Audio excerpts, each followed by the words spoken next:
Hello YouTube, this is Snake55 Wildcat, and I am here now to present you with a brand new Wi-Fi battle against the ever popular and well known FierceBirdOfFlame, or FenixFire.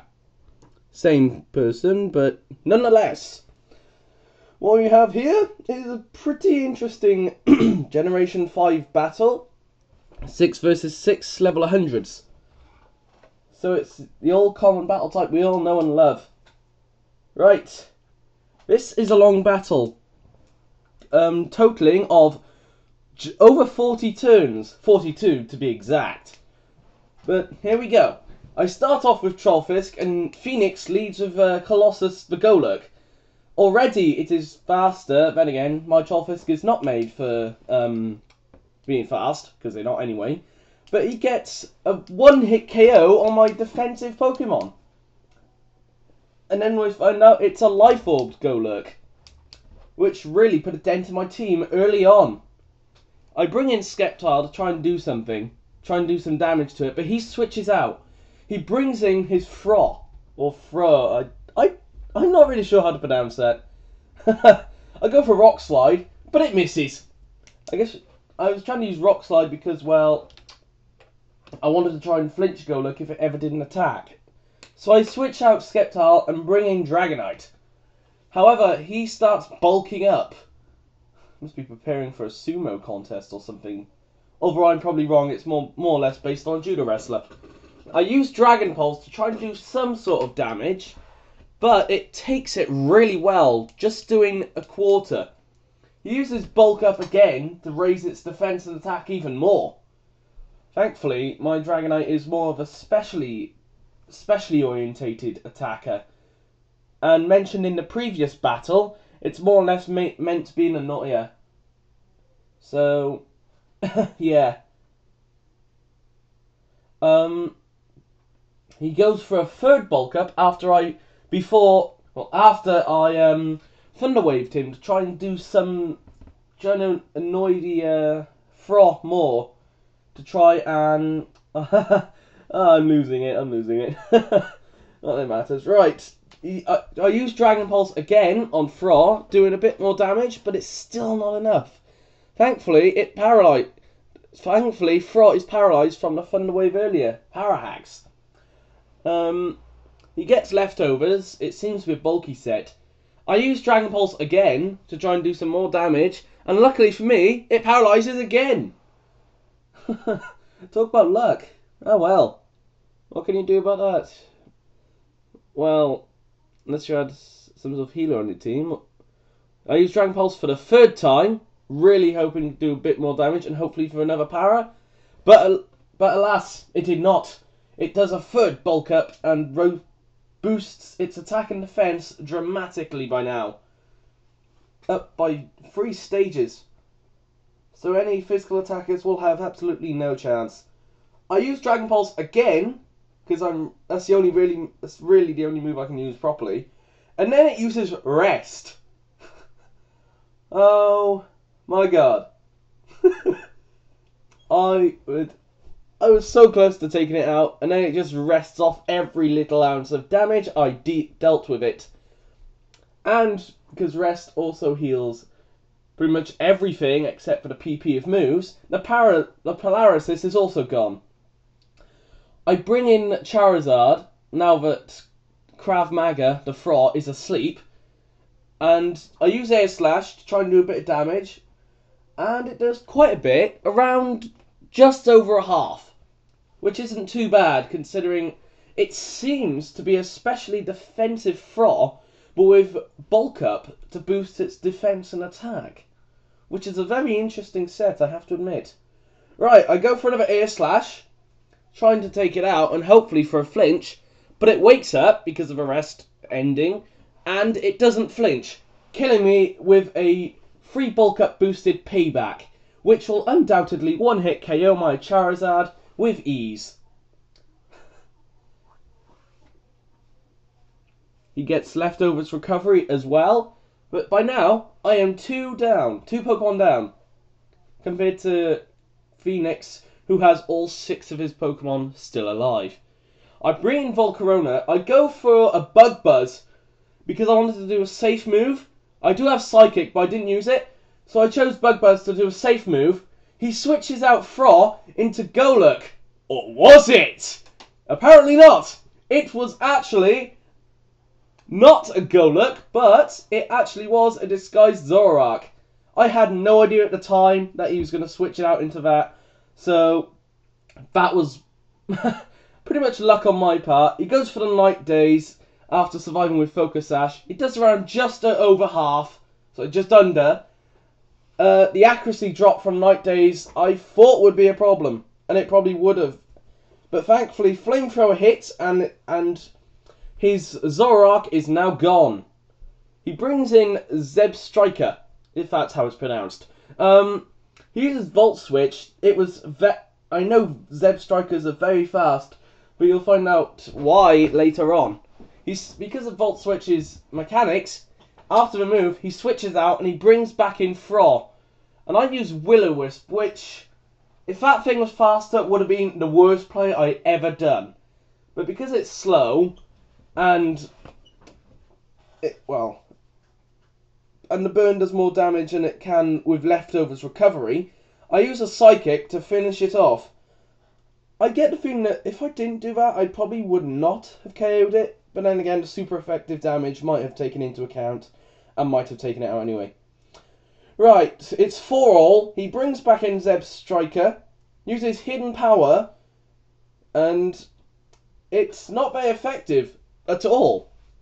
Apparently, Phoenix had mentioned there's actually Hidden Power Grass, when it was meant to be Hidden Power Ice. So, unlucky on his side there. He uses Hidden Power again, still thinking it was Ice at the time, but it doesn't do much at all to Dragonite. But now Volcarona's down.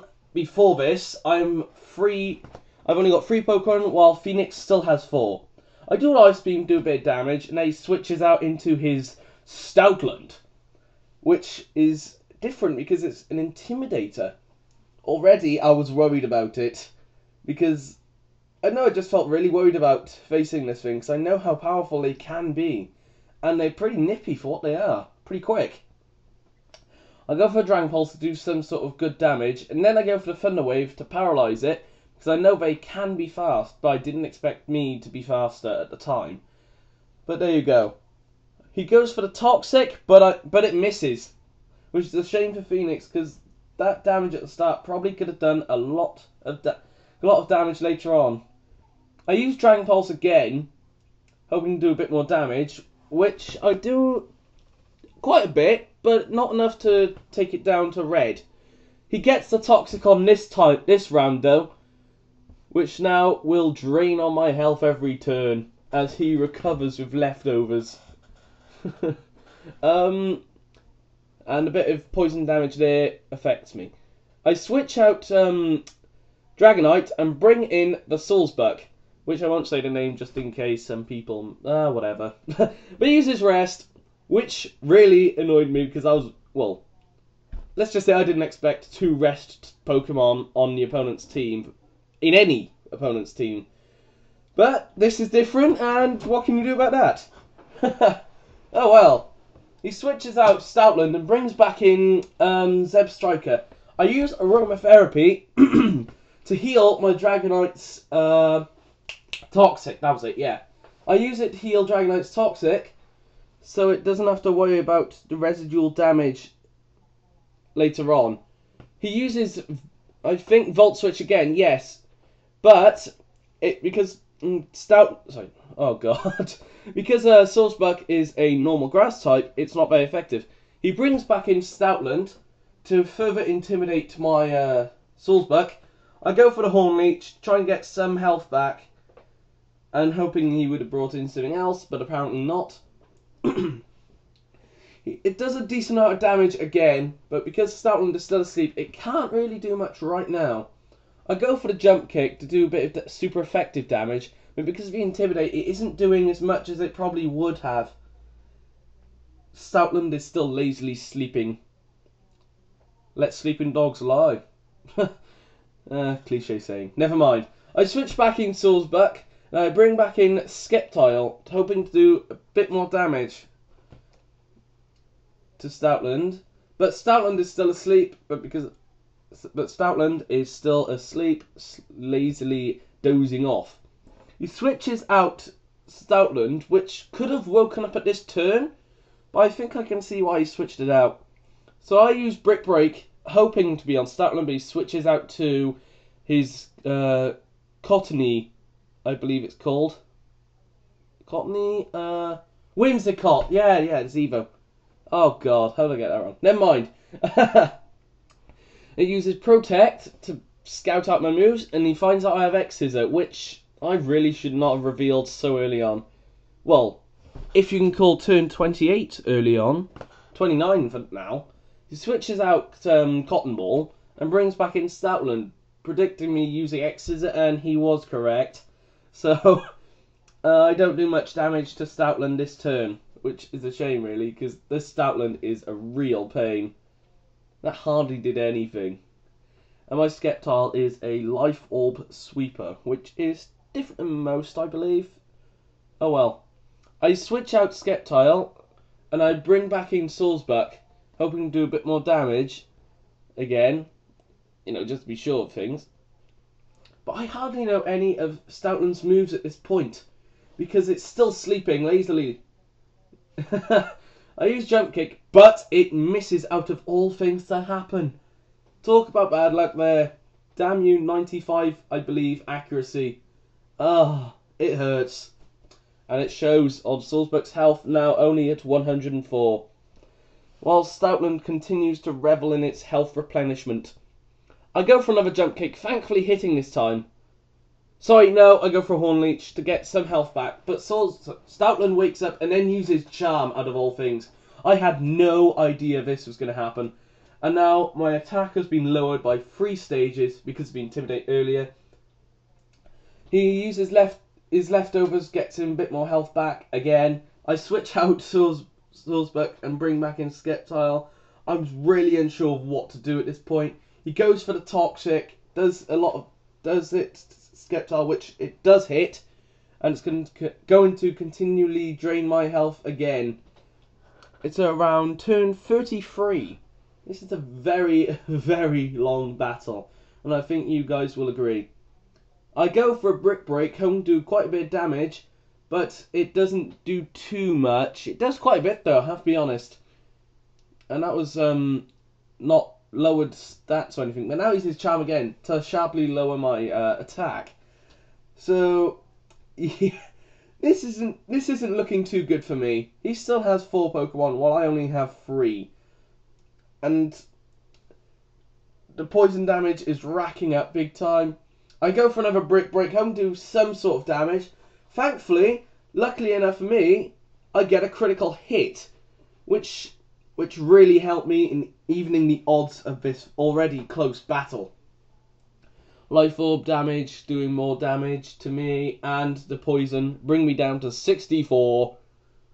He brings in oh god, Zeb Striker again. I switch out Sceptile and go back to Sawsbuck to try and pull off an aromatherapy, but annoyingly he uses the Thunderbolt to do a bit of damage, and I survive by 25 health points. But then Zeb Striker is faster again, taking me out, and now I only have 2 Pokemon left by this turn. At turn 37, yeah, 37, 38 around there. I bring back in Sceptile, but then I find out that Zeb Striker is faster, and I know Zeb Striker's base speed is not faster than Sceptile, so by now I found out it was Scarfed, which is a very interesting idea. But it's fast enough as it is, but I mean, each to their own.